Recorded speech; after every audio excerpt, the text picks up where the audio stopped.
A'udzubillahi minasyaitonirrajim. Bismillahirrahmanirrahim. Alhamdulillahi rabbil alamin. Nahmaduhu wa nasta'inu wa nastaghfiruh wa na'udzu billahi min shururi anfusina wa min sayyiati a'malina. May yahdihillahu fala mudilla lahu wa may yudlil fala hadiya lahu. Asyhadu an la ilaha illallah wahdahu la syarika lahu wa asyhadu anna Muhammadan abduhu wa rasuluh. Subhanaka la ilma lana illa ma 'allamtana innaka antal alimul hakim. Allahumma 'allimna ma yanfa'una wanfa'na bima 'allamtana wa zidna ilma. Allahumma ati anfusana taqwaha wa zakkiha anta khairu man zakkaha. Anta waliyuha wa maulaha. Rabbi yassir wa la tu'assir, Rabbi tammim bil khair. Amma ba'du.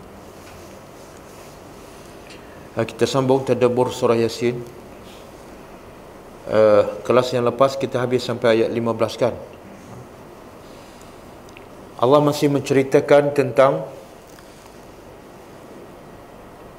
para rasul yang diutuskan di satu negeri yang tidak disebut oleh Allah Subhanahu wa taala. Allah hanya menyatakan ashabul qaryah, penduduk satu negeri. Dalam tafsir, sebahagiannya menyebut negeri itu ialah Antakiyah. Dan biasanya itu kalau tidak disebut dalam Quran dan tidak disebut dalam hadis Nabi SAW, maka biasanya datang daripada Israiliyat. Dan Nabi bagi tahu kalau datang daripada Israiliyat, dengarlah, tapi jangan percaya dan jangan tolak.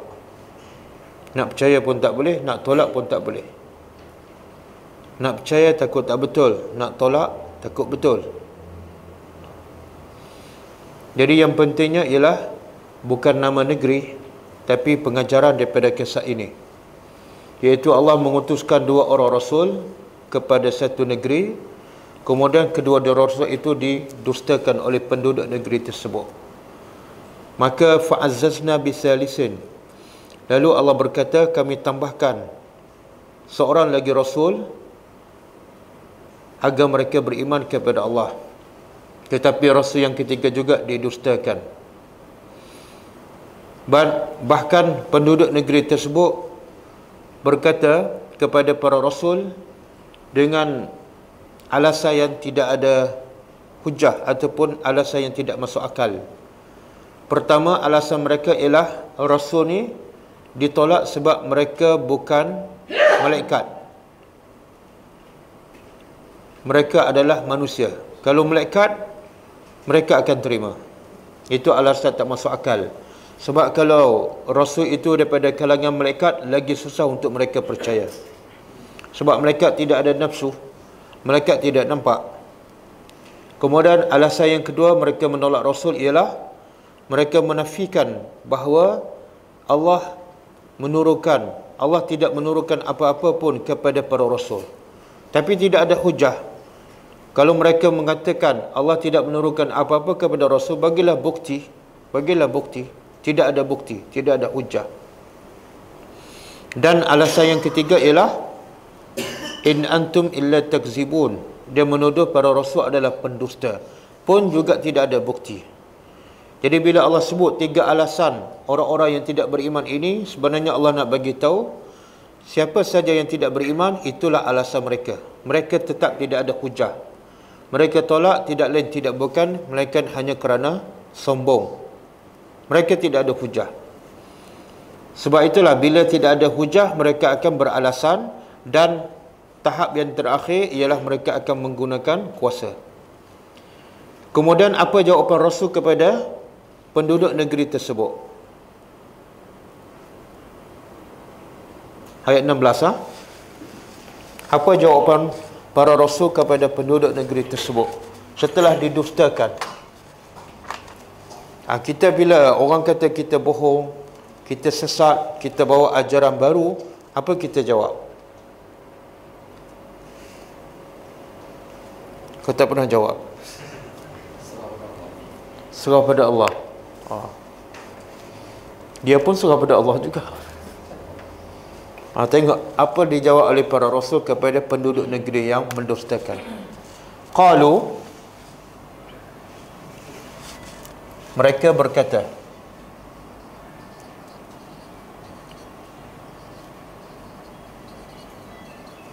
Rabbuna,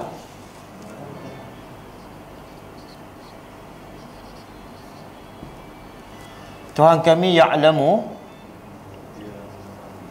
Dia mengetahui.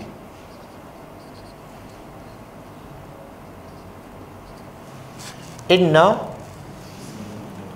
sesungguhnya kami, ilaikum,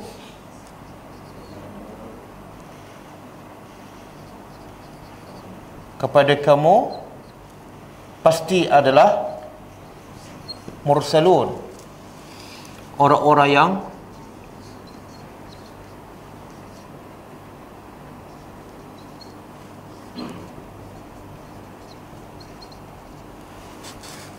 okey. Satu, jawapan para rasul ialah mereka tak kata orang yang mendustakan itu bodoh, jahil, keras kepala, degil. Tak. Mereka sebab apa yang mereka ini, para rasul hanyalah sebagai penyampai saja.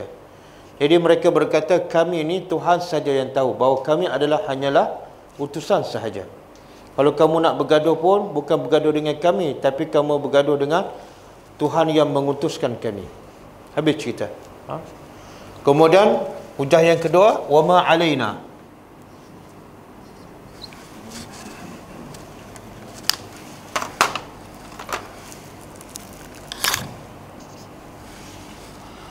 dan tidaklah alaina, ke atas kami, illa, kecuali al-balagh,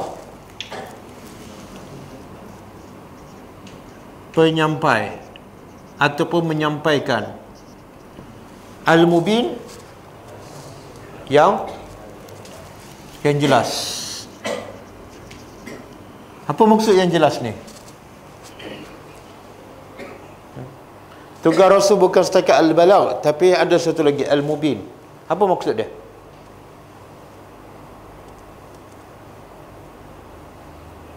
Yang mana pakai Yasin? Kami hanya menyampaikan dengan dalil-dalil yang jelas. Mubin ialah dengan dalil ataupun bukti yang jelas, yang nyata. Apa pengajaran di situ? Bila kita nak sampaikan kebenaran, mesti ada bukti, mesti ada dalil. Para rasul menyampaikan risalah ataupun kebenaran cukup dengan dalil dan bukti, itu pun ditolak. Kalau kita sampaikan kebenaran tanpa bukti, tanpa dalil, jangan marah bila orang tolak. Jadi pertama, salahkan diri kita. Kadang-kadang kita cakap, ini salah, ini bid'ah. Apa dalil? Saya dengar daripada guru saya. Orang tak boleh terima. Sebutlah satu dua dalil daripada hadis ke daripada Quran. Kalau tak tahu, pergi belajar dulu. Kalau dah belajar, hafal dalil tu. Okey. Jadi di sini para rasul nak beritahu apa ni? Tugas kami hanya menyampai je. Sebab itulah bila tugas rasul menyampaikan, bila orang tak terima, jangan sedih. Sebab tugas kita telah selesai. Yang sepatut kita sedih apa dia? Kita tak menyampaikan. Sekarang kita menyampai ataupun tak. Jangan tengok orang tu degil lah bila nak datang masjid. Tak, jangan salahkan dia. Kita dah jalan tak tanggungjawab kita menyampaikan, memberitahu sepatah dua kata? Sampai tak? Kalau dah sampaikan, ada dalil tak? Kalau tak sampai, jangan salahkan dia, salahkan kita. Sebab itulah dosa besar yang mana ni? Yang tahu tak sampai ataupun yang tak tahu? Yang mana dosa besar? Yang tahu tak sampai. Jadi kita ni yang duduk dalam masjid, yang belajar ni, kadang-kadang dosa kita lebih besar daripada yang di luar yang tak datang ke masjid. Kan? Sebab tu Tuhan sebut apa? Orang yang tak menyampaikan ilmu Allah, apa dia? Surah Baqarah. Cuba buka surah Baqarah ayat 159.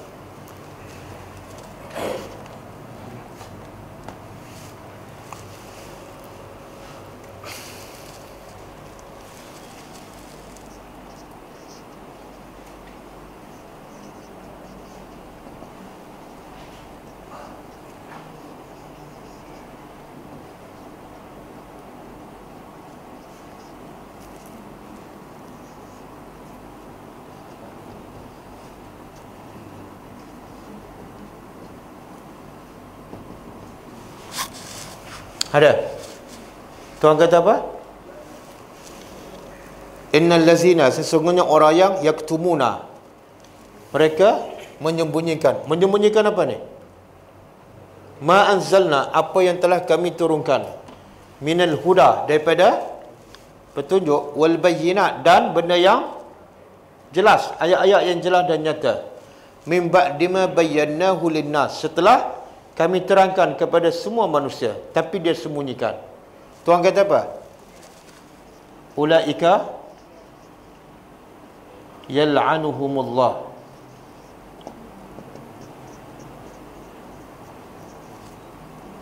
Siapa melaknat ni? Jangan tengok perkataan laknat, tapi tengok siapa yang melaknat. Kalau budak kecil laknat kita, ada kesan tak? Ada tak? Semoga Allah laknat pakcik. Tak ada apa kan? Jadi siapa yang laknat ni? Allah. Kemudian bukan Allah saja melaknat, wa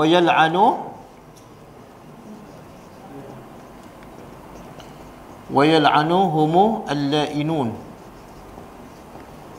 Al-la'inun pelaknat. Semua para pelaknat melaknat mereka. Siapa ni? Orang jahil ke orang yang berilmu?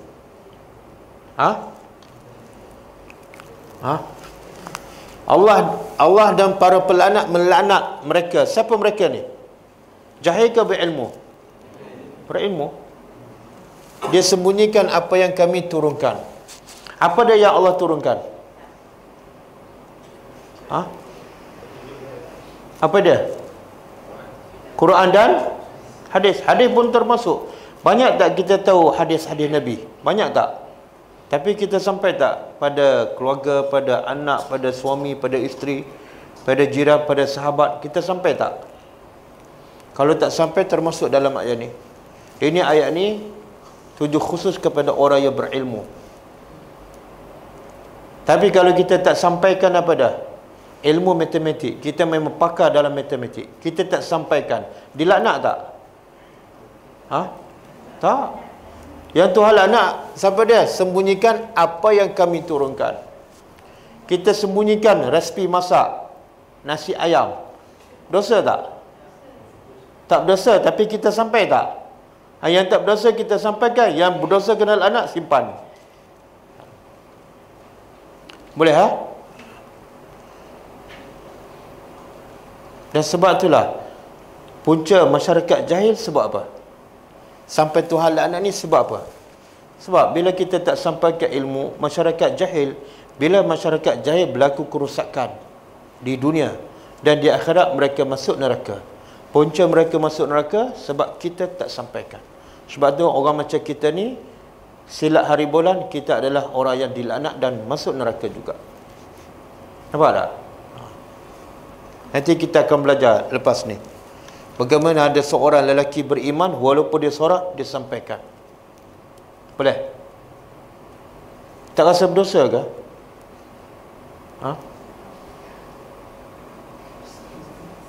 Kalau pergi kerja lewat, rasa salah je kan? Rasa rugi je. Okey.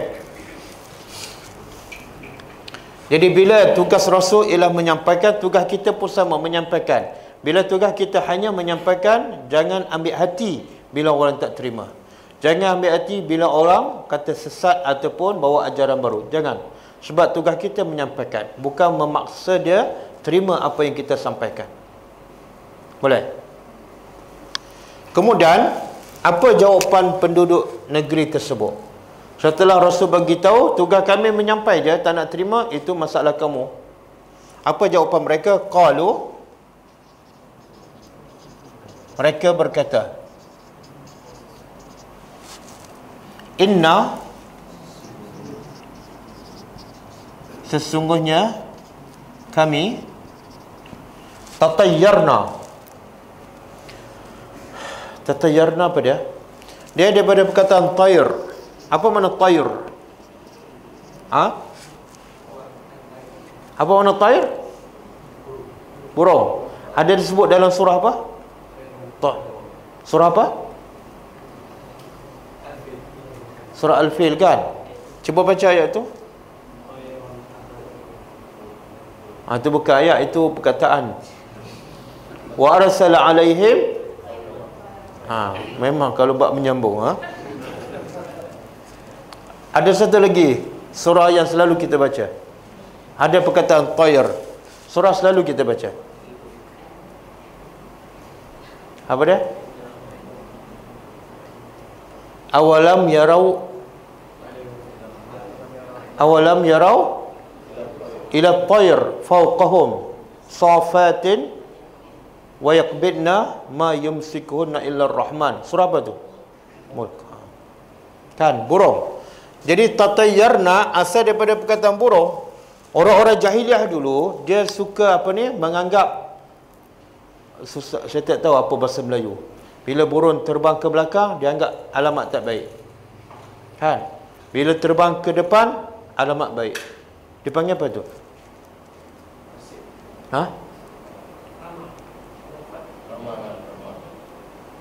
Tenun nasib ke? Sui. Itu bahasa Cina ke? Okey. Jadi maksud dia apa dah? Mereka berkata, sesungguhnya kami bernasib malang.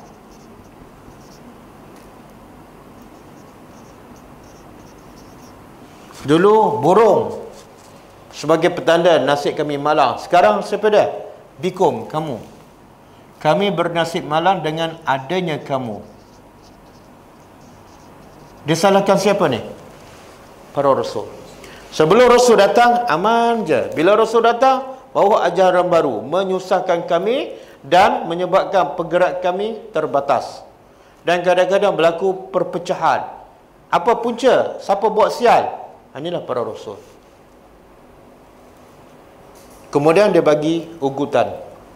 Ini orang yang sesat. Mula-mula dia berdebat tak ada hujah. Bila tak berkesan, dia pergi step yang seterusnya. Apa dia? Guna kuasa. ISA. Apa dia? Lain. Pasti sekiranya lam tantahu. Tidak. Tantahu apa dia? Kamu berhenti. Berhenti apa ni? Berhenti berdakwah. Kalau tak berhenti, dia bagi amaran. Pasti narjumannakum. Narjuman daripada rejam, rajimim. Dia jadi bahasa Melayu kan? Apa makna rejam? Baling dengan apa? Baling dengan batu. Salah satu hukum hudud ialah rejam. Kepada siapa tu? Pezina yang dah kahwin. Iaitu rejam dengan batu sampai mati. Okey, itu tak apalah kesalahan dia direjam sampai mati sebab apa? Berzina. Yang ni para Rasul nak direjam juga sampai mati sebab apa? Berdakwah. Pasti kami akan rejam kamu dengan batu. Wala yamassannakum, dan pasti akan mengenai masa yang musuh, mengenai ataupun menyentuh, mengenai kamu minna, daripada kami azabun alim, azab yang pedih. Biasa yang bagi azab pedih ni siapa dia? Allah. Tiba-tiba dia pun nak ugut juga manusia. Kami pun ada azab yang alim, azab yang pedih. Okey. Daripada ayat ni, ayat 17, ayat 18, apa pengajarannya? Apa pengajaran? Jadi sunnatullah, jadi tabiat manusia yang mendustakan agama, bila dia tak ada hujah, dia akan gunakan kekerasan ataupun kuasa. Tangkap, seksa, penjara. Itu sunnatullah. Sebab tu Allah cerita ni. Allah bukan saja-saja nak cerita. Maknanya bila kita buat kerja dakwah, kena tangkap, kena baling batu, kena seksa, kena penjara, dan kemuncaknya kena bunuh, satu benda yang biasa. Bahkan yang luar biasa pada, yang luar biasa pada. Bila buat kerja dakwah, mewah je. Kereta Merc je. Duduk hotel je. Pergi melancong je kan. Lepas tu berdakwah pula di mana? Atas kapal mewah. Itu luar biasa tu. Yang Hulu Kelantan tak pergi. Kan? Mana pergi? Istanbul. Kan? Mesir. Turki. Hulu Kelantan tak pergi. Itu luar biasa tu. Boleh? Jadi Allah bukan saja-saja nak cerita ni, Allah nak bagi tahu siapa yang buat kerja dakwah kalau ikhlas mesti ada ujiannya. Dan ujiannya apa dia? Rejam dan kemuncaknya azabun alim. Satu benda yang biasa. Siapa yang direjam ni? Dan siapa yang dikenakan azab yang pedih? Siapa ni? Ustaz ke siapa ni? Ha? Tak, dalam ayat ni. Ha? Ustaz mana ada kena rejam? Kena rejam dengan sampul adalah. Ha?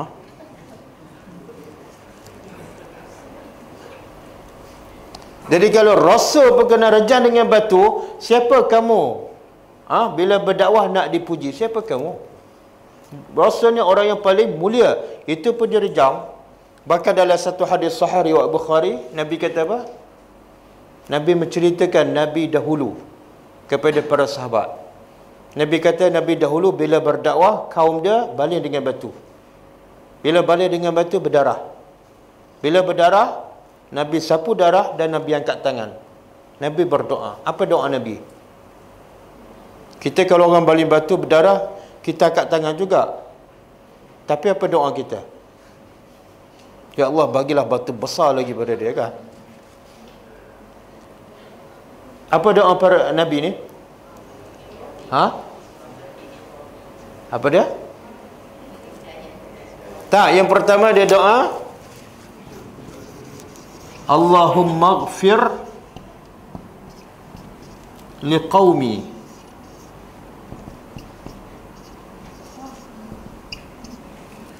wahdihim. Tengok doa. Doa pendek je, tapi cukup penting. Apa dia? Ya Allah, ighfir liqaumi, ampunlah kaum aku. Yang baling batu pun masih dia panggil apa? Kaum aku. Dia tak kata ya Allah ampunlah dosa pokok jahil ni. Tak ada. Bahasa tetap lembut. Kemudian dia bukan minta ya Allah sembuhlah luka kat kepala. Tak. Dia tak fikir pun luka di muka dia. Dia fikir apa dia? Tu, kaum dia kalau terus sesat akan masuk neraka, maka ampunlah dosa dia. Yang luka aku ni sekejap sembuhlah, sekejap hilanglah. Tapi kalau dia kufur dan syirik pada Allah, bukan luka di kepala, tapi dihumbar dalam neraka dan kekal selama-lama. Ampunlah dosa mereka. Subhanallah. Mulia tak hati Nabi? Mulia. Kita bukan kena baling batu. Sebelum kena baling batu dah tak berdakwah dah. Suami kata apa? Bila jadi ustazah, itu pun kita dah tak berdakwah dah. Kan? Ha? Suami tak kata lagi, baru nak kata. Suami kata apa? I rasa tak silap pilih you. You dulu bidang IT kan? Bila betulkan bidang jadi ustazah ni? Itu pun kita dah tak sanggup dengar dah. Betul tak? Ramai tak muslimat ni belajar bertahun-tahun, sepatah pun tak cakap pada suami. Ramai tak? Itu masalah suami lah ustaz, dia tak nak pergi. Jawab macam tu, jawablah di akhirat. Kalau lepas, okey. Yang suami pula sama juga kan. Banyak tak belajar? Banyak. Beratus ayat, beribu hadis, tapi berapa ayat, berapa hadis kita sampaikan. Sebab apa? Tak tahu sebab apa? Sebab apa? Sebab apa? Kan kita rasa isteri kita memang dah pandai dah. Oh, dah pandai dah. Kalau pandai, kenapa belajar dengan saya? Belajar dengan dia lah. Subhanallah.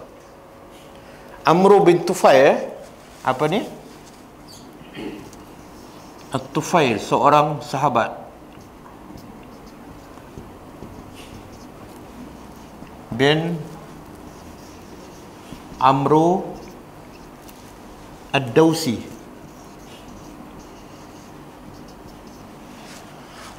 Dia duduk di luar Mekah ketika dia dengar Nabi berdakwah di Mekah. Kaum dia adalah Ad-Dawsi. Dan dia ni seorang yang memang orang dengar cakap dia, dan juga seorang penyair. Bila dia dengar Nabi bawa agama baru di Mekah, dia pun pergi kat Mekah. Bila sampai Mekah, orang Mekah, apa geng-geng tiga abdu ni, tiga abu, bila nampak Tufail datang Mekah, dia bagi amaran, kamu jangan dekat dengan Muhammad, sebab dia ajar sihir. Kalau kamu berdekat, terus kena sihir. Jangan. Kami dah hampir-hampir nak kena sihir dengan Muhammad. Jangan masuk dekat. Bila Tufail dengar tu, jangan masuk dekat ni, mesti ada benda ni. Aku nak dengar juga kan. Bila kalau tak nak bagi orang dengar, jangan larang. Bila larang, lagi orang nak dengar. Ustaz ni jangan dengar ni, Wahabi, lagi orang nak dengar. Okey. Kemudian dia pun menyusup masuk sampai ke Masjidil Haram. Dia nampak Nabi. Bila nampak Nabi, dia dengar Nabi bercakap. Bila dengar je, sebab Nabi bercakap Quran. Nabi bercakap Quran. Bila dengar cakap Quran, dia tahu sebab dia penyair. Ini bukan kata-kata manusia. Satu perkataan yang sangat indah, sangat cantik. Lepas tu dia pun turut Nabi Muhammad. Bila turut masuk rumah, dia pun masuk rumah Nabi Muhammad. Dia kata, boleh tak kamu baca sesuatu? Nabi mau baca ayat Quran. Dia kata, ini kata-kata Tuhan, bukan kata-kata manusia. Maka kata At-Tufail, aku nak mengucap 2 kalimah syahadat, aku nak beriman. Dia pun beriman. Lepas beriman, dia buat apa? Terus dia balik kampung dia, Ad-Daws, kepada kaum dia. Terus dia balik. Dia tak rehat dulu 1 hari. Tak. Terus dia balik. Sebab apa? Dia tahu ini masalah syurga dan neraka. Dia tak boleh lewatkan. Dia tak boleh buang masa. Terus dia balik. Dia beritahu pada bapak dia. Dia kata, bila bapak dia datang dekat pada dia, dia kata, jauh sikit daripada aku. Bapak dia terkejut. Kenapa ni? Apa pasal? Sebab kamu dah agama lain, aku agama lain. Kamu agama apa? Kata At-Tufail, aku telah memeluk Islam. Aku telah beriman dengan Nabi Muhammad. Maka kata bapak dia, agama engkau adalah agama aku. Tu dia beriman. Bapak dia beriman. Kemudian dia jumpa pula mak dia. Dia kata, mak jauh sikit. Sebab mak dah bukan agama saya dan saya bukan agama mak. Mak dia kata, kenapa ni? Dia kata, aku telah beriman dengan Nabi Muhammad. Maka mak dia kata, agama engkau adalah agama aku. Dia pun beriman. Kemudian pergi pula pada isteri dia. Sama je. Akhirnya isteri dia beriman. Anak dia beriman. Satu keluarga. Kemudian dia pergi ke mana? Dia tak rehat. Tak pergi melancong dulu. Dah penat berdakwah, dia pergi melancong. Tak. Terus dia pergi berdakwah pada kaum dia, Ad-Daws. Tapi Daws ni memang kaki maksiat. Minum arak, riba, rasuah, memang tak makan saman. Akhir sekali dia balik pada Rasulullah. Dia minta, ya Rasulullah, aku dah berdakwah pada keluarga aku, alhamdulillah mereka beriman.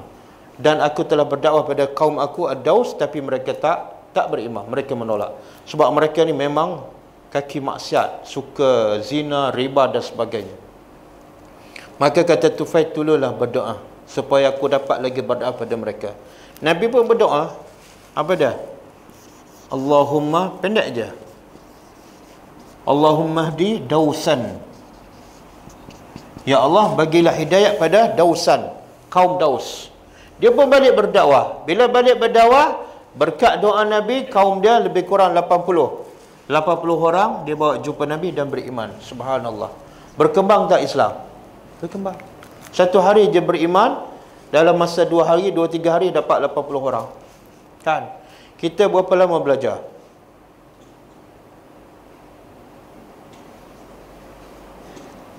Berapa ayat belajar? Berapa hadis belajar? Belajar. Tapi tak keluar. Tak betul. Saya cakap serius ni. Bukan nak bergurau. Allah akan soal. Ada orang belajar sampai 20 tahun. Ada yang satu kelas tu, dia belajar kitab sirah. Ar-Rahiqul Makhtum. Ar-Rahiqul Makhtum. Pernah dengar tak? Kitab sirah Nabi, tebal. Dia belajar 6 tahun dengan seorang ustaz ni. Habis, khatam. Saya pun tanyalah salah satu sirah. Tak boleh jawab. Kalau tak boleh jawab, mana kamu tak faham ataupun tak ingat? Kalau tak ingat, macam mana nak cerita pada orang? Kalau tak boleh cerita pada orang, apa faedah kamu belajar sampai 6 tahun?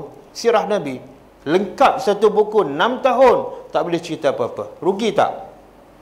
Rugi. Sistem pembelajaran kita, walaupun namanya belajar sunnah, tapi tak sama dengan cara pembelajaran pada zaman Nabi. Sebab apa? Mindset kita belajar untuk setakat untuk tahu, belajar untuk kita amalkan diri sendiri. Tak ada dalam kepala kita nak sampaikan. Kenapa? Tugas menyampaikan ialah ustaz. Kan? Kalau mati ustaz, tunggulah ustaz baru balik daripada Mesir. Yang sini kenapa tak boleh jadi ustaz?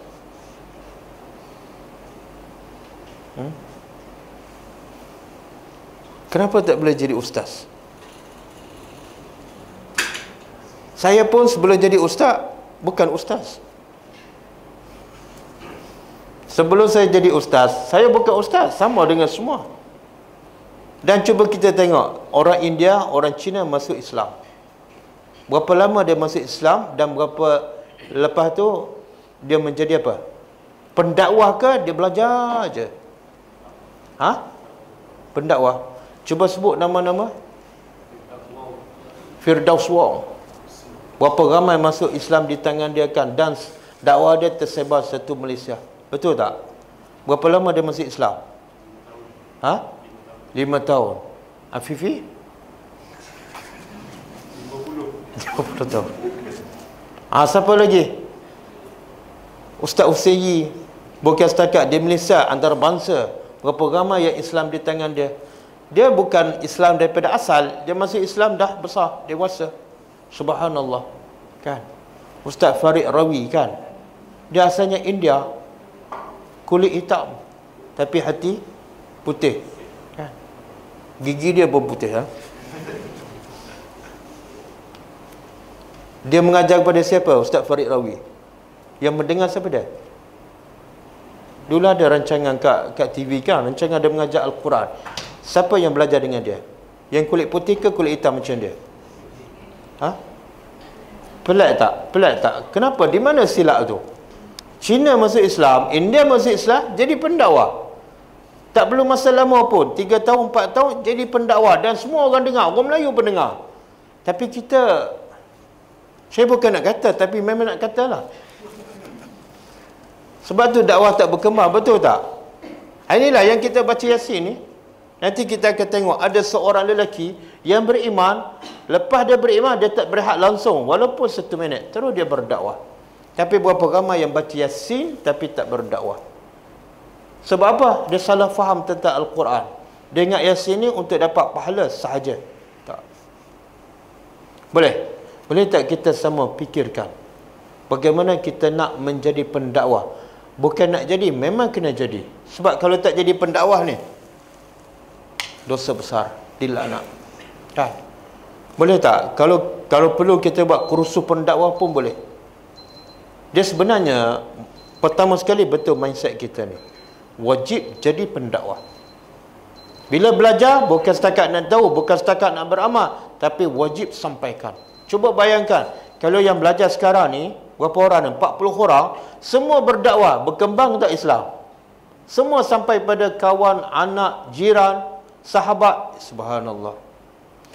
Masa saya pergi Kelantan baru ni, ramai pergi. 30 buah kereta 4 wheel Orang lebih kurang 90 orang. Tapi yang berdakwah seorang je. Siapa dia? Saya tak kata saya. Cuba bayangkan kalau 90 orang berdakwah. Oh, hebat tak? Jadi insya-Allah kalau boleh kita buat kursus pendakwah. Saya akan bagi bahan. Nanti ikut saya ke Kelantan pergi berdakwah. Sebab saya pergi 2 hari tak boleh cover semua tempat dan semua orang. Ramai, Kelantan ni luas. Masuk kawasan pedalaman kan dah berapa jam dah habis masa. Tapi kalau saya yang datang bersama saya 10 orang, semua boleh berdakwah, boleh pergi banyak tempat dan boleh cover ramai orang. Dia tak perlu alim sangat pun. Orang kampung dia tanya hadis sahih ke tak? Dia tak tanya, jangan bimbang. Sebut ayat dia ternganga dah. Walaupun kita tersilapkan. Bukan kita nak tipu dia. Tapi orang kampung masalah tak solat. Tak solat, buka auratkan, syirik pada Allah. Yang saya beritahu di Temangan. Bila saya kumpul untuk bagi sumbangan, semua datang, lebih kurang 50 orang lebih. Saya kena cerita, semua tempat saya cerita. Saya nak beritahu keadaan sangat-sangat kritikal. Bukan masalah banjir ni. Allah saja bagi banjir nak celakkan mata kita bahawa di sebalik banjir itu ada musibah lagi besar daripada itu. Apa dia? Kejahilan agama, syirik. Bila saya pergi Temangan tu lebih kurang pukul 6.30, penggawa kumpulkan semua masa banjir. Ada yang muda, ada yang tua, yang telinga tak apa dengar pun datang, yang mata rabung pun datang, yang tak larat berjalan pun dipimpin, dipapah. Sebab apa? Dengan kita nak bagi sumbangan.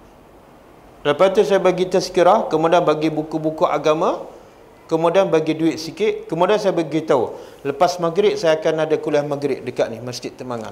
Saya minta semua datang, insya-Allah. Bila saya datang ke masjid, seorang pun tak datang. Dekat je. Musibah tak? Musibah besar tu. RM50, RM100 dia datang. Kalau masjid bukan RM50, Tuhan nak bagi syurga, hayya 'alal falah, jahil agama, seorang pun tak datang. Kalau kita tanya, mungkin dia ada 1000 alasan. Sebab tua, tadi boleh datang. Sebab tak apa nampak, tadi boleh datang. Sebab ada anak, tadi ada datang dengan anak kecil. Semua boleh datang demi RM50, RM100. Dan akhirnya saya buat keputusan batal kuliah maghrib sebab tak ada pendengar. Pernah berlaku tak di Kuala Lumpur kuliah maghrib dibatalkan sebab tak ada jemaah? Tak ada kan? Yang ada batal sebab ustaz memang tak datang. Kan? Tak pernah berlaku di Kuala Lumpur, di Selangor. Tak pernah berlaku. Kuliah dibatalkan sebab tidak ada jemaah. Tapi berlaku di mana ni? Serambi Mekah. Negeri yang paling banyak sekolah Arab, negeri yang paling banyak pondok, negeri yang paling ramai orang Islam dan diperintah oleh orang Islam. Dan saya pergi di Dabung, saya bagi kuliah subuh, majoritinya yang datang ialah sukarelawan. Masa banjir tak datang. Saya tanya berapa kuliah di Masjid Dabung tu. Masjid tu besar juga. Dia kata sekali seminggu je. Sekali seminggu. Itu pun tak ramai, yang datang pun orang tua. Cuba bayangkan yang jauh daripada masjid, yang muda-muda, ya Allah. Dari mana dia akan dapat ilmu kalau kita tak pergi dan berdakwah? Kan? Besar tanggungjawab kita. Orang kita banyak kan, ustaz, saya tak setujulah. Kadang-kadang ustaz ni bawa orang pergi umrah, bawa pergi melancong ke mana-mana kan. Sedangkan orang jahil ramai di Malaysia tu. Di Kelantan, di Pahang, di Johor kan, di kawasan Ulu ramai lagi. Kenapa duk bawa orang yang dah senang, yang dah pergi Mekah dah, yang dah tengok dunia dah, pergi bawa kat sana? Alasan apa dah? Nak tengok, ya Allah, Nabi ada masa tak nak melancong? Kalau Nabi macam tu, dah penat berehat, Nabi pun pergi Turki. Tahun depan pergi pula Beijing. Apa jadi? Apa jadi? Tuhan kata apa dalam Quran?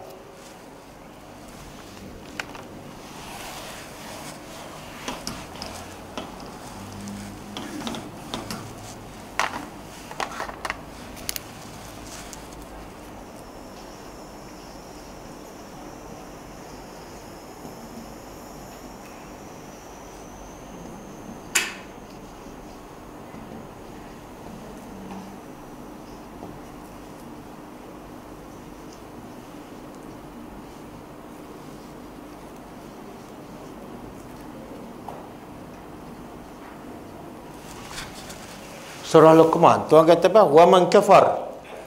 Dan cuba terjemah, siapa yang kufur, fala yahzunka kufruhu, maka janganlah kekufurannya menyedihkan engkau, mendukacitakan engkau. Ayat ni Tuhan nak hiburkan Nabi. Kenapa ni? Tuhan nak hiburkan kekasih dia. Kenapa? Sebab Nabi terlalu sedih, terlalu duka cita bila melihat umat dia kufur dan syirik pada Allah. Nabi tak boleh duduk diam, Nabi tak boleh tidur lena bila tengok umat dia kufur. Sebab apa? Memikirkan nasib umat dia bila di neraka nanti. Maka Allah nak pujuk Nabi, siapa yang kufur janganlah sampai engkau sedih. Kenapa? Sebab itu pilihan mereka. Nampak tak? Yang paling menyedihkan hidup Nabi, tengok orang tak beriman. Tapi kita kadang-kadang tengok orang tak beriman, tengok orang jahil, tak rasa apa-apa. Betul tak? Itulah realiti. Okey. Boleh Qalu, jadi dia tuduh apa? Penduduk kampung ni, bila dia tak ada hujah, dia kata apa? Para rasul bawa sial. Kan? Sebelum ni kami hidup aman je. Berlaku tak sekarang? Sebelum ni ustaz-ustaz mengajar okey je, sama je dengan kita. Tiba-tiba masuk ustaz ni pelik sikit, memang bawa sial ustaz ni. Ajaran apa dia pada? Rupa-rupa mazhab Syafi'i juga, cuma tak sama dengan dia. Samalah. Kemudian dia pergi pada apa? Ugutan ataupun ancaman. Kalau kamu terus berdakwah juga, kami akan tangkap. Dengan alasan tidak ada. Saya tak kata. Qalu, apa jawapan Rasul? Mereka berkata, Ta'irukum, tengok, ta'irukum, sial kamu, masalah kamu sebenarnya ma'akum, bersama kamu. Apa maksud? Apa saja musibah yang berlaku ke atas kamu sebenarnya semua berpunca daripada kamu, ma'akum. Sial kamu memang berpunca daripada kamu. Kamu tak beriman, kamu syirik, maka Allah turunkan musibah, Allah turunkan bala. Bukan kami. Bukan kami. Kaum Bani Israel ditukar jadi babi dan kera, sial kan? Punca daripada, adakah punca Nabi Musa? Tak, sebab mereka tak beriman. Tuhan dah cakap, jangan tangkap ikan hari Sabtu. Kamu yang langgar perintah Allah, itulah punca sial. Kan? Kaum Nabi Lut diterbalikkan bumi, itu sial. Tapi punca yang pada kamu. Semua musibah adalah berpunca kepada orang yang buat maksiat tu. Contohlah di Kelantan banjir kan. Ada setengah orang dia salahkan apa? Ni tebang balak kat bukit lah ni. Kan? Dia salahkan apa? Tak, jangan salahkan. Ada tempat lain tebang balak juga, tak ada banjir pun. Jadi apa punca tu? Tuhan sebut dalam Quran, surah apa? Ma asaba min musibatin illa bima kasabat aydin nas. Tidak ada satu pun musibah yang berlaku melainkan semua disebabkan tangan-tangan manusia. Sebut jelas. Jadi punca sial ialah punca daripada kamu. Kemudian Tuhan tanya, a'in zukirtum, adakah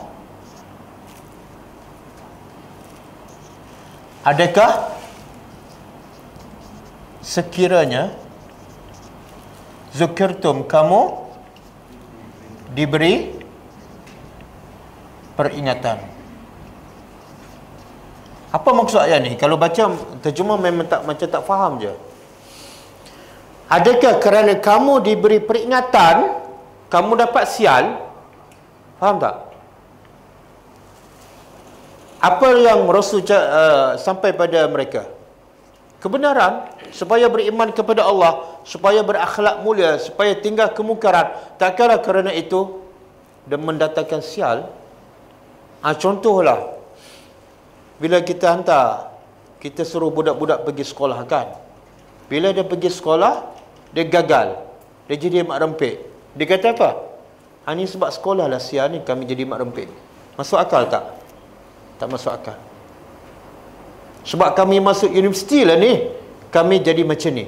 Ya Allah, universiti dengan sekolah mengajar apa? Benda yang baik supaya kamu menjadi manusia yang berguna, tapi sebab kamu yang tak ikut, itu yang menjadi sial. Boleh? Jadi tak masuk akal sebab kamu diajar, diberi peringatan benda yang baik, tiba-tiba kerana benda yang baik kamu jadi tak baik. Tak masuk akal. Bahkan antum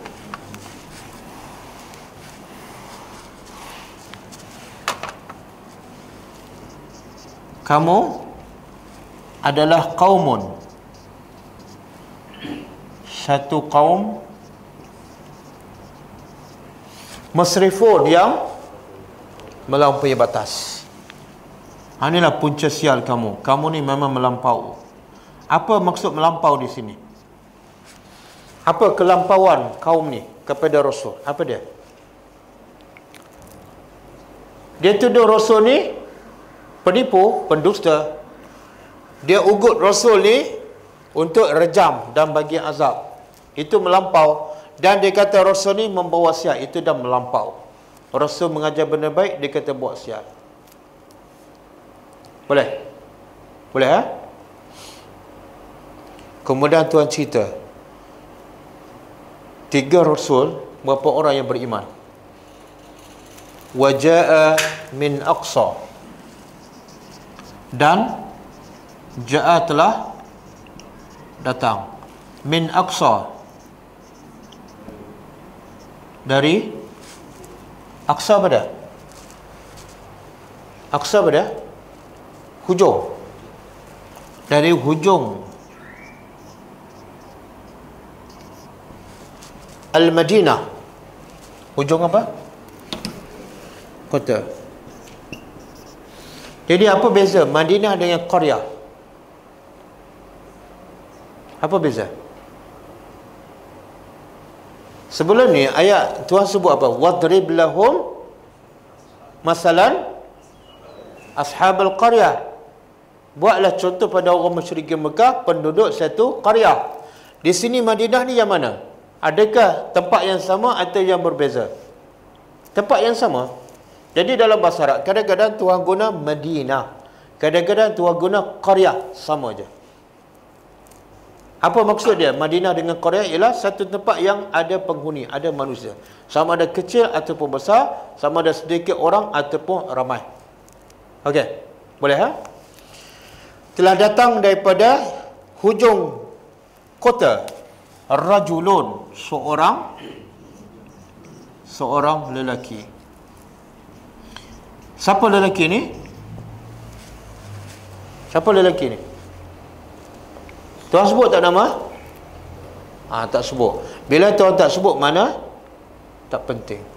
Ada dalam tafsir dia kata apa? Habib An-Najjar. Nama dia ialah Habib An-Najjar. Najjar tu makna tukang kayu. Kenapa dinamakan An-Najjar? Dia nama Habib tapi digelarkan An-Najjar. Sebab apa? Kerja dia tukang kayu tapi tak ada dalil. Bukan daripada Nabi. Itu daripada Israiliyat. Imam Sayyuti pun ada sebut dalam tafsir. Jadi macam saya sebut tadi, kalau berita tu datang daripada Israiliyat, kita tak boleh percaya dan tak boleh tolak. Bila kita cari nama, hilang hikmah dia. Hikmah di sini apa dia? Allah tak sebut nama, apa hikmah dia? Allah tak sebut nama. Nama negeri pun Allah tak sebut. Nama lelaki ni pun Allah tak sebut. Nama para rasul pun Allah tak sebut. Semua Allah tak sebut. Apa hikmah dia? Tak penting. Supaya apa? Supaya Allah nak kita fokus pada cerita tu. Ambil pengajaran. Jangan fokus pada nama negeri. Jangan fokus pada nama Nabi. Jangan fokus pada nama lelaki ni. Saya bagi contoh kan. Saya nak cerita seorang peniaga yang berjaya. Saya pun ceritalah pada pelajar saya. Ada seorang lelaki, dia datang kepada satu kampung, kemudian dia buka kedai runcit secara kecil-kecilan. Kemudian dia jual barang yang diperlukan oleh orang kampung. kemudian dia jual dengan harga yang berpatutan, tidak mahal sangat, tidak murah sangat. Kemudian dia memang berdisiplin, datang buka pukul 8 tiap-tiap hari dan tutup pukul 5 setiap hari, macam itulah.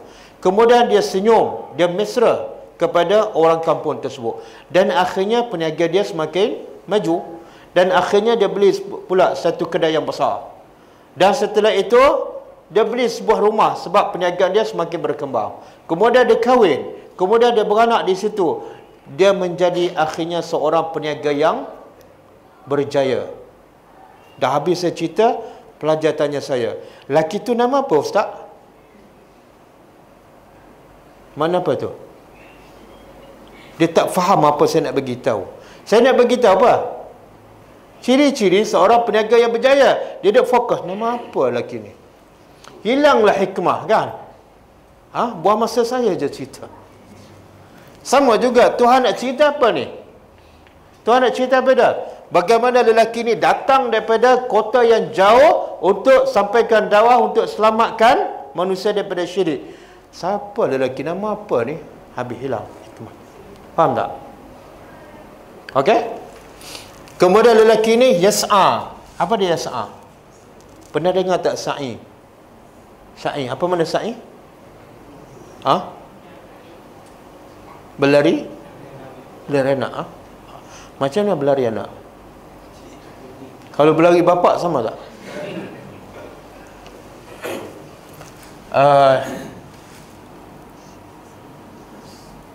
Bergegas. Bergegas. Tengok, subhanallah, tengok Tuhan bagi tahu. Pertama, datang daripada negeri yang jauh. Apa maksud tu? Ada maksud tersirat. Kalau tak ada maksud, Tuhan tak sebut. Tuhan kata datang seorang lelaki cukup. Tapi Tuhan bagi tahu daripada negeri ataupun hujung kota. Apa maksud dia? Itulah tadabbur. Ada maksud tersirat, Tuhan bagi tahu di sebalik hujung kota tu. Apa dia? Cuba fikirkan. Biasa yang duduk luar kota ataupun hujung kota, orang kaya ke orang miskin? Biasa yang duduk tengah bandar ni, orang kaya ke orang miskin? Biasa duduk kat bandar ni orang kaya kan? Orang miskin duduk kat mana? Pinggir-pinggir bandar lah, hujung-hujung bandar kan? Mana Tuhan nak bagi apa? Biasanya orang yang mudah beriman ialah orang miskin. Betul kan? Sebab itulah para sahabat Nabi kebanyakannya miskin. Dan sebab itu Tuhan kata, orang kaya ni yang paling mudah melampau dan lupa pada agama siapa dia? Orang kaya lah. Dalam surah apa tu? Sekali-kali tidak, manusia ni suka melampaui batas. Bila dia lihat dirinya serba. Surah apa tu? Tak. Saya dah terjemah dah. Sekali-kali tidak. Sesungguhnya manusia memang suka melampaui batas bila dia melihat dirinya serba cukup, serba kaya. Tak boleh sebut ayat, sebut surah. Tak boleh sebut surah, sebut ayat. Tak boleh sebut dua-dua, sebut nombor ayat.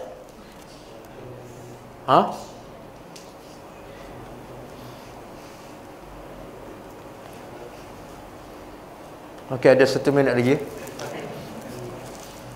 Kalla. Tak. Bukan kalla ni dalam Takasur je, surah lain pun ada. Kalla innal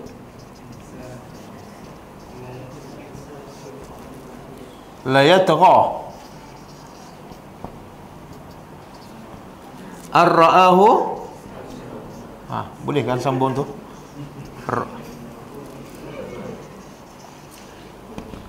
Surah apa ni? Surah apa? Ya, dah terjemah, dah bagi ayat. Surah apa? Iqra.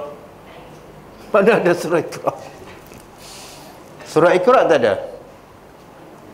Ayat yang bermula dengan Iqra ada. Surah apa ni? Al-Alaq. Iqra, ayat surah Al-Alaq bermula dengan Iqra. Iqra bismi rabbikal ladzi khalaq, khalaqal insana min 'alaq.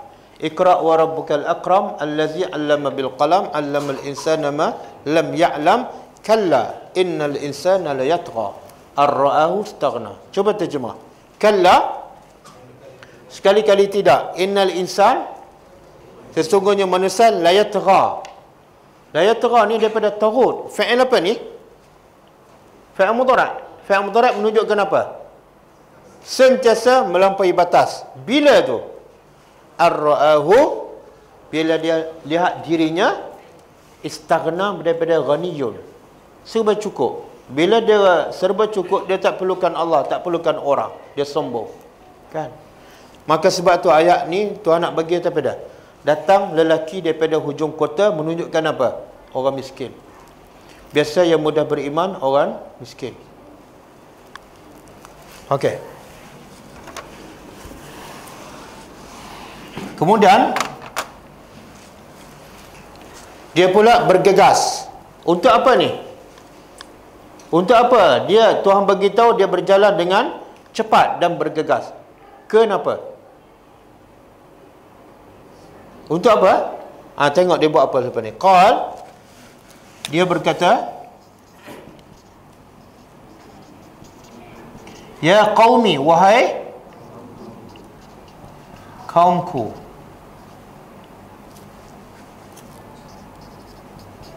ittabi'u, ikutlah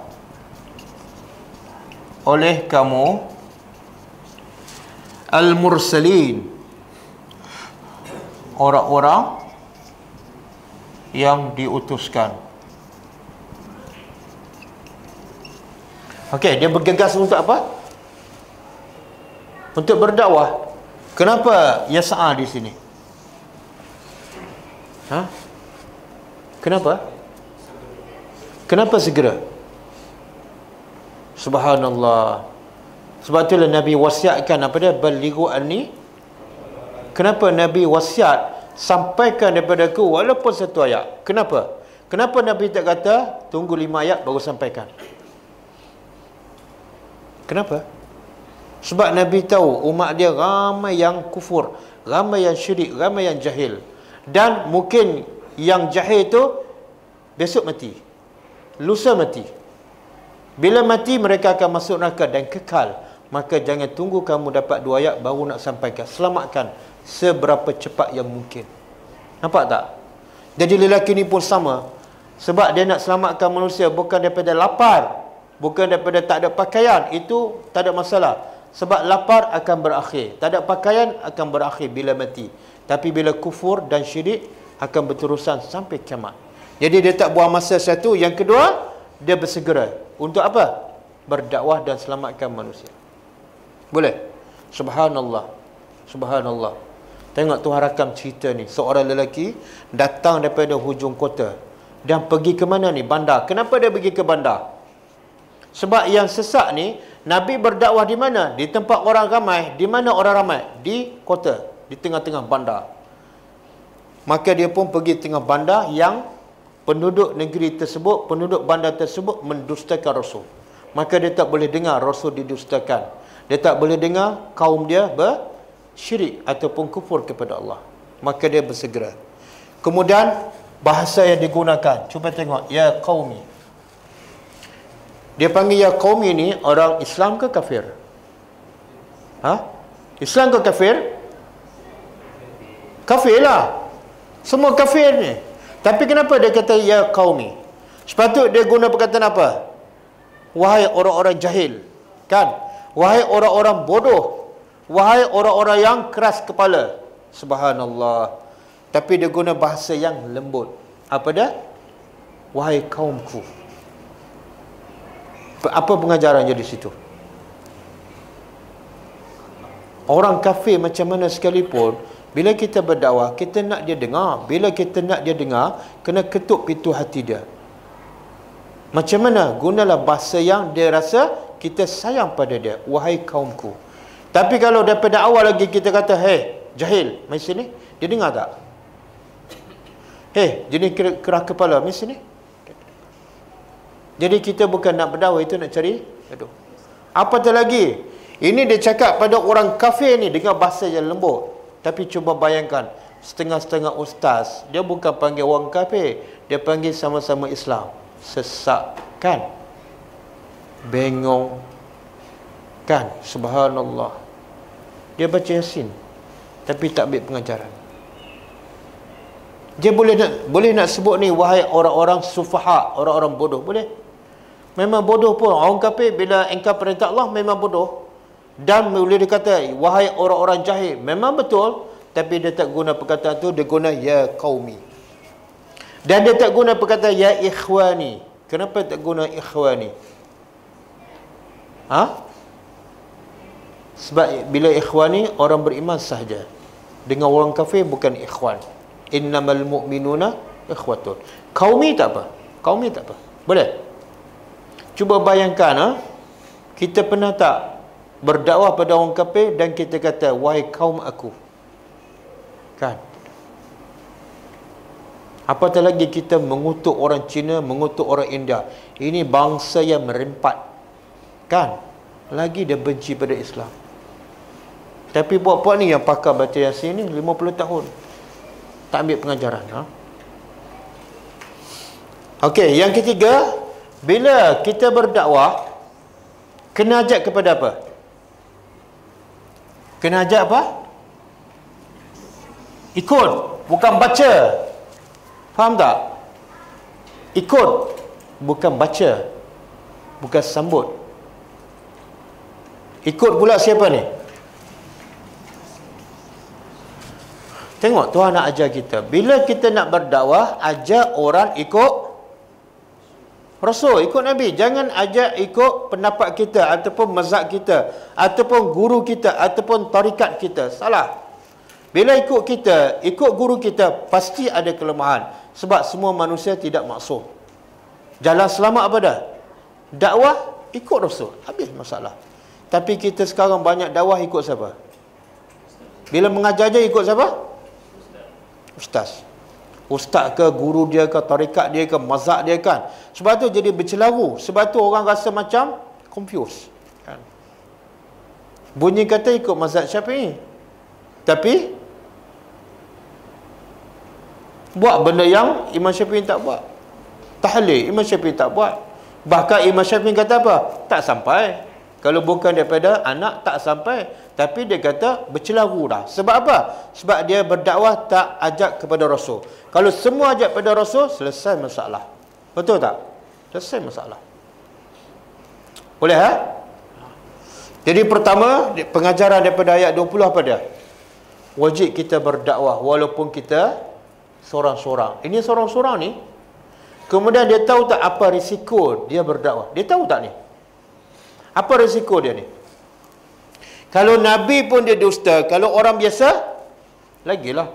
Kalau Nabi pun dia bunuh orang biasa, dia tahu risikonya dia akan dibunuh. Dan memang lelaki ni dibunuh. Dalam tafsir lah disebut, akhir sekali orang negeri tersebut pijak dia sampai keluar isi perut. Dia tahu risiko dia, tapi dia tak takut risiko tu. Sebab apa? Itu sunnatullah. Yang dia takut apa dah? Diri dia tak selamat di akhirat besok sebab tak berdakwah. Yang dia takut, yang dia risau apa dah? Kaum dia syirik dan terus masuk neraka. Itu yang dia risau. Dia mati, semua orang akan mati. Semua orang akan mati. Dia tak berdakwah pun mati juga. Berdakwah pun mati juga. Tapi dia pilih mati yang mulia. Mati kerana berdakwah. Boleh Subhanallah. Jadi kalau baca Yasin, ambillah pengajaran. Lelaki ni seorang-seorang pergi berdakwah pada kaum dia yang risikonya dia dibunuh. Tapi kita, berapa lama kita belajar tapi kita tak berdakwah. Kan? Dan kita berdakwah pula bukan orang kafir. Kadang-kadang keluarga kita pun kita tak sampaikan yang memang ada Islam pun. Cuma tak belajar sunnah, tak faham sunnah. Boleh Bolehkah? Boleh apa ni? Boleh berhenti ke boleh berdakwah ni? Okey, 9 lebih Jadi kita boleh berhenti sekarang. Untuk apa? Untuk kita berdakwah besok. Okey. Ada soalan tak?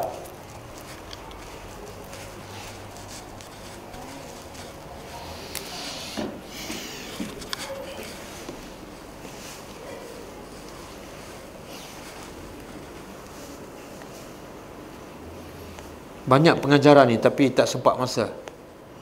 Dia bila belajar tadabbur, dia mesti ada pengajaran. Barulah kita nampak jelas dan kita lebih mantap kefahaman kita pada ayat Al-Quran. Ada soalan?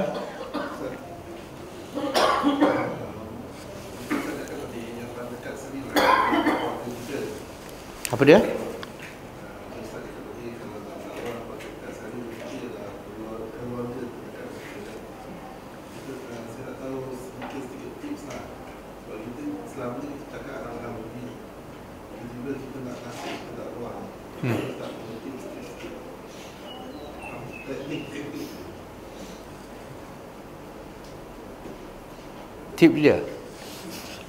Tip dia surah Yasin.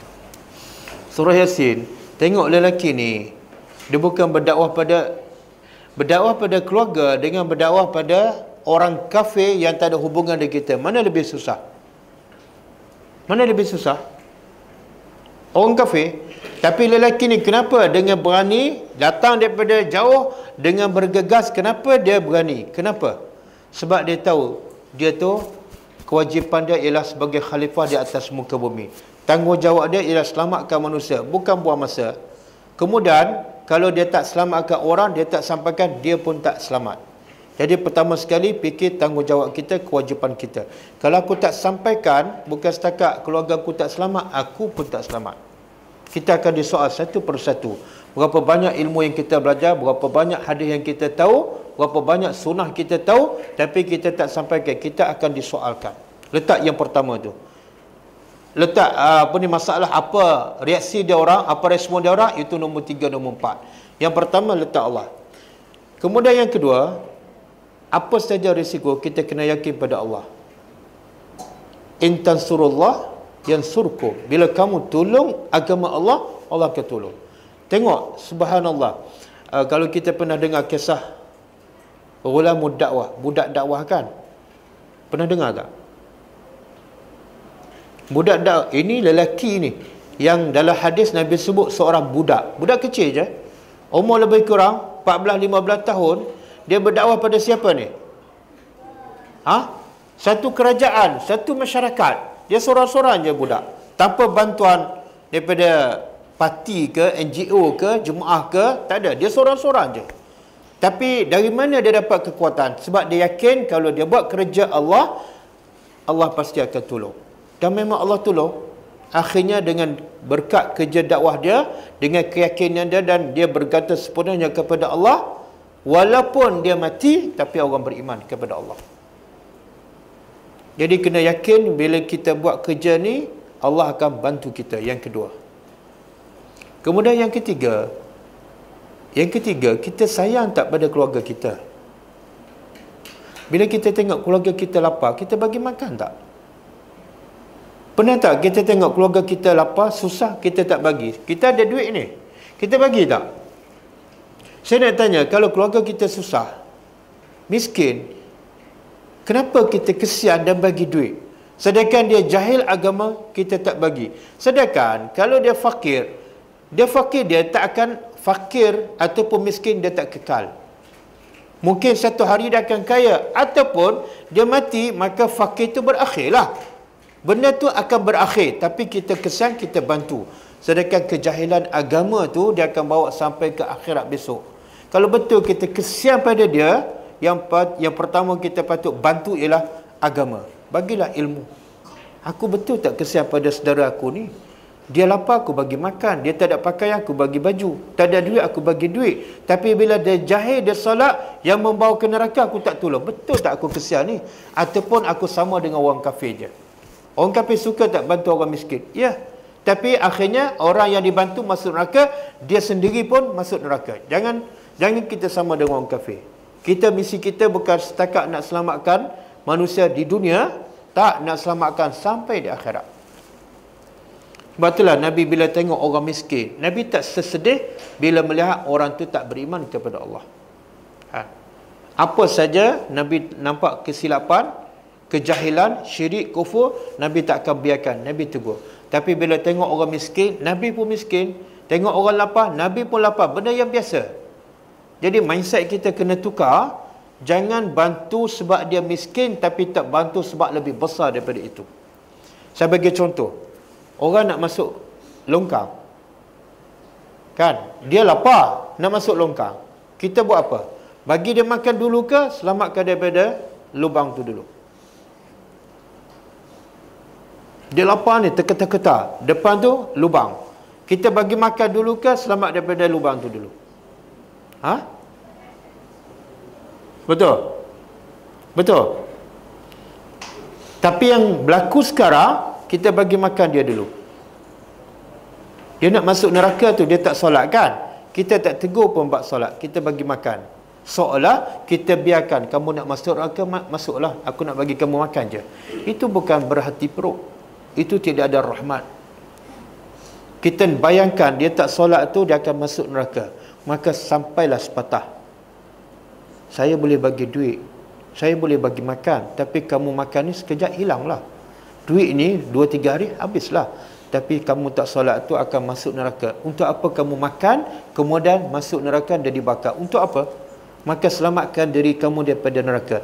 Saya boleh bagi makan, tapi yang lebih penting daripada itu, selamatkan diri kamu daripada neraka. Bila masuk neraka, tak ada siapa boleh bantu kamu. Wallahu a'lam. Okey? Ada soalan lain? Tak ada?